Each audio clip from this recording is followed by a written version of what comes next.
Well, here's Mr. Forrest Easel again, and today's topic is going to be centered about hats.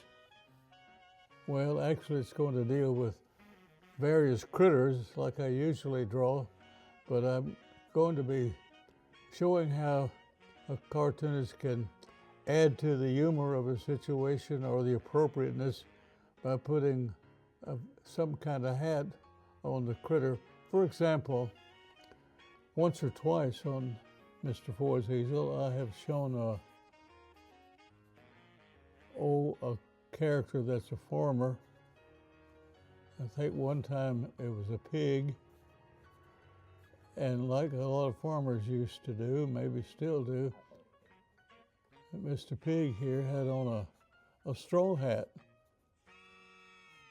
And to do a straw hat, you just do it like that, and you take your pen and you make these little checks here and there. You don't try to put the checks in over the whole part of the hat, but like that. So, straw hat.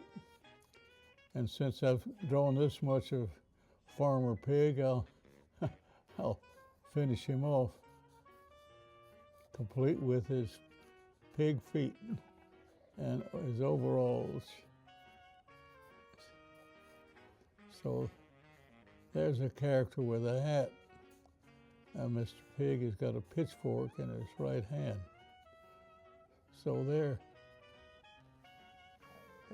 are many kinds of hats, of course, for people or animals, I suppose. Some hats are kind of funny in cartoons, partly because they're not fashionable. They're hats that once were a really big thing, you know, and very much in proper style. Take, for instance, the politicians and very wealthy businessmen and so on. They often wore tall hats, and this is sort of an exaggeration. These tall hats, some of them were kind of silky-like. Sometimes they were called stovepipe hats because they were kind of tall and black. Abraham Lincoln wore one of these hats a lot, as did, as I say, a lot of politicians. Well, let's say there's a politician is a hound dog. The fact that his hat is right above his eyes like that may add a little bit to the humor of the situation. And if he's wearing a hat, whether it's a man or a dog, he's likely going to be dressed up to a certain degree. I'm not going to blacken in this suit or even give him any pants to wear, but anyway, this is one cartoonist idea of a dressed up dog who's maybe going to a political convention or something. Another hat that used to be very popular, and some men still wear them, is what we call our derby hat. And it's kind of rounded like this. There. A lot of public figures used to wear those. Not so much anymore, I don't think. Well, let's just say this derby hat is sitting on the head of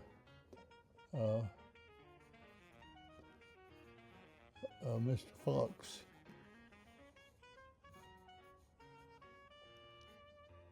Looks like he's up to something with that particular look in his eye, but oftentimes these derby wearers were said to be kind of shifty, but we shouldn't say all of them were. There's a derby and stovepipe and straw. But there are a lot of others. I was just watching a Daffy Duck on cartoon TV show, and he had on a cowboy hat. You know, from what we learned about cowboys, a lot of them actually did wear very large hats, but as a rule, cartoonists, that when they draw a cowboy hat, they really exaggerate the size of it. Now, this isn't Daffy Duck. This is not any duck that you would know, but he is a cowboy duck. He's got a gun belt on, and maybe a gun is behind him there.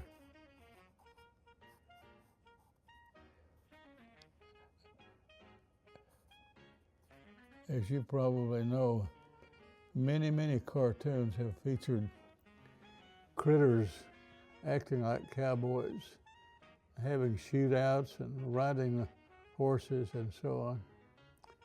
So this cowboy hat, sometimes they were called 10-gallon hats.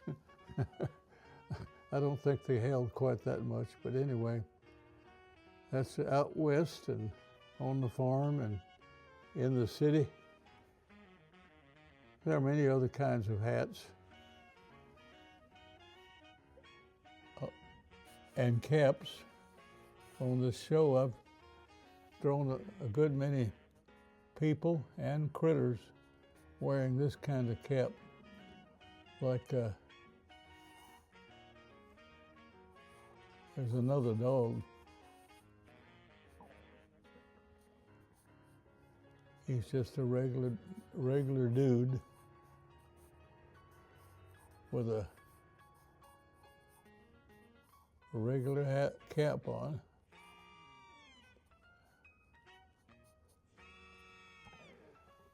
And there's a variety of these too. One variety of this type cap goes like this. It's kind of low in the front and it rises up in the back.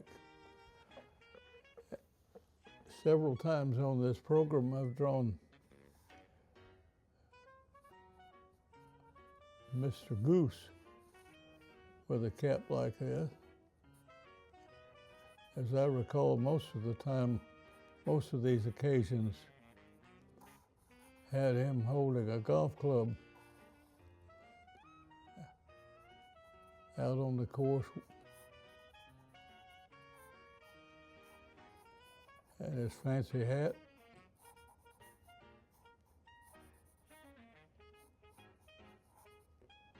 Here's the ball. He's getting ready to try to get it in the hole. Now, there are some hats that, well, headgear, I might say, that are quite different from these. A lot of times, someone like Mrs. Hen here might have on not really a hat, but what was called a bonnet.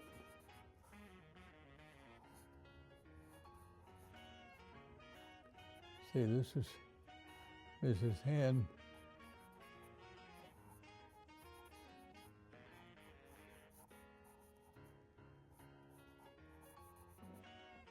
On their way to the store with their pocketbook and her bonnet on her head.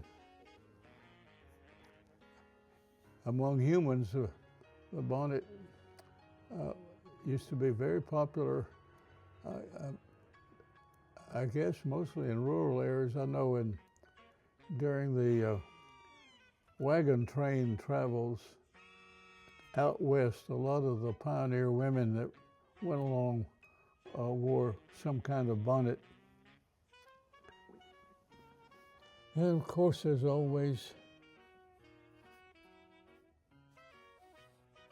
special hats reflecting a certain trade or position, like this crocodile who's got on a sailor's hat.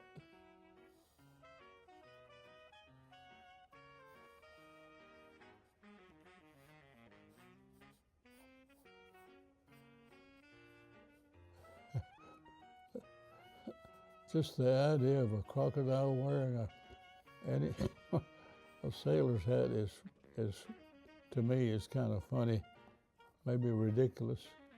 But anyway, that's sailor's cap. And then I don't know how to categorize this next one. I'm just going to draw a person this time. And let's just say this is an example of a worn out hat, if you know what I mean. See how raggedy it is? He was one of the hill people that you see pictured in cartoons a lot of time. And comic strips like Snuffy Smith and so forth. Well, I'm going to put a little color on our critters and their hats, make them show up a little better. I'll start with the bib overalls here in the first drawing.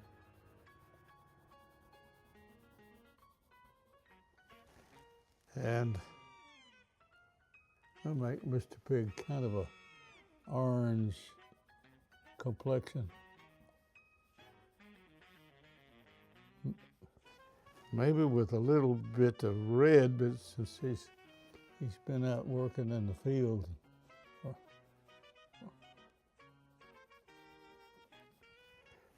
And a lot of straw hats, not all of them, but a lot of them were brown or yellow.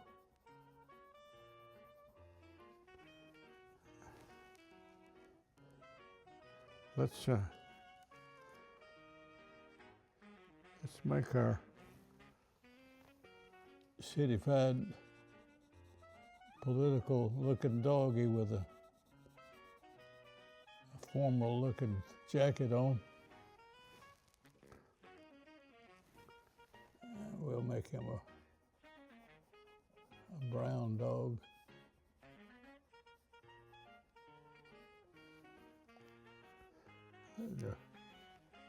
Brother Fox is red for the most part.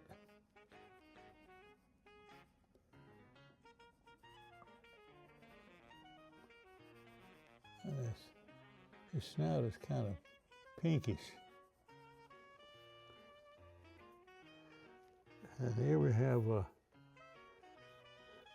cowboy duck.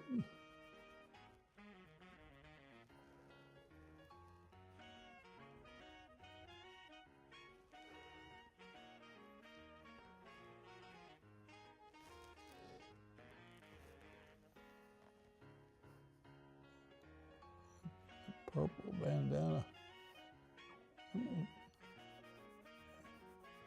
purple cap.